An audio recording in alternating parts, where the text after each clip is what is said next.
ಓಂ ಶಾಂತಿ. ಮುರಳಿಯ ಮುಖ್ಯ ಸಾರ. ದಿನಾಂಕ 24/12/24. ಬಾಪ್ದಾದ ತಿಳಿಸ್ತಾ ಇದ್ದಾರೆ, ಮಧುರ ಮಕ್ಕಳೇ, ಅಪಾರ ಖುಷಿ ಹಾಗೂ ನಶೆಯಲ್ಲಿರಲು ದೇಹಾಭಿಮಾನದ ಕಾಯಿಲೆಯನ್ನು ಬಿಟ್ಟು ಪ್ರೀತಿ ಬುದ್ಧಿಯವರಾಗಿ ತಮ್ಮ ನಡವಳಿಕೆಯನ್ನು ಸುಧಾರಣೆ ಮಾಡಿಕೊಳ್ಳಿ.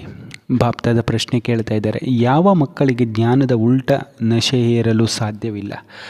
ಬಾಪ್ದಾದ ಉತ್ತರ ಹೇಳ್ತಾ ಇದ್ದಾರೆ, ಯಾರು ತಂದೆಯನ್ನು ಯಥಾರ್ಥವಾಗಿ ಅರಿತು ನೆನಪು ಮಾಡುವರೋ, ಹೃದಯದಿಂದ ತಂದೆಯ ಮಹಿಮೆ ಮಾಡುವರೋ, ಯಾರಿಗೆ ವಿದ್ಯೆಯ ಮೇಲೆ ಪೂರ್ಣ ಗಮನವಿದೆಯೋ ಅವರಿಗೆ ಜ್ಞಾನದ ಉಲ್ಟ ನಶೆ ಇರಲು ಸಾಧ್ಯವಿಲ್ಲ.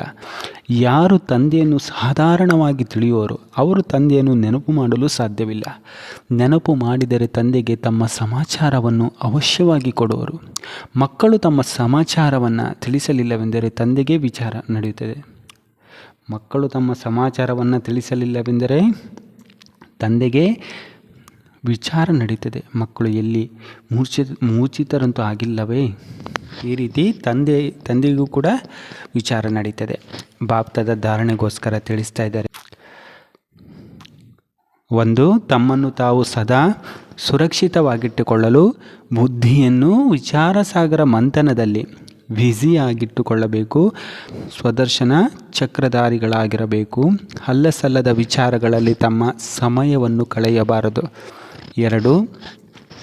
ಶರೀರದಿಂದ ಭಿನ್ನರಾಗಿರುವ ಯಾವ ವಿದ್ಯೆಯನ್ನು ತಂದೆಯೇ ಓದಿಸೋರು ಅದನ್ನು ಓದಬೇಕು.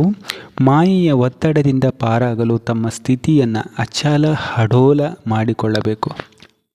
ಬಾಪ್ದಾದ ವರದಾನ ಕೊಡ್ತಾ ಇದ್ದಾರೆ, ಬ್ರಹ್ಮ ತಂದೆಯ ಸಮಾನ ಲಕ್ಷ್ಯವನ್ನು ಲಕ್ಷಣದಲ್ಲಿ ತರುವಂತಹ ಪ್ರತ್ಯಕ್ಷ ಸ್ಯಾಂಪಲ್ ಆಗಿ ಸರ್ವರ ಸಹಯೋಗಿಯಾಗಿರಿ. ಬ್ರಹ್ಮ ತಂದೆಯ ಸಮಾನ ಲಕ್ಷ್ಯವನ್ನು ಲಕ್ಷಣದಲ್ಲಿ ತರುವಂತಹ ಪ್ರತ್ಯಕ್ಷ ಸ್ಯಾಂಪಲ್ ಆಗಿ ಸರ್ವರ ಸಹಯೋಗಿ ಆಗಿರಿ.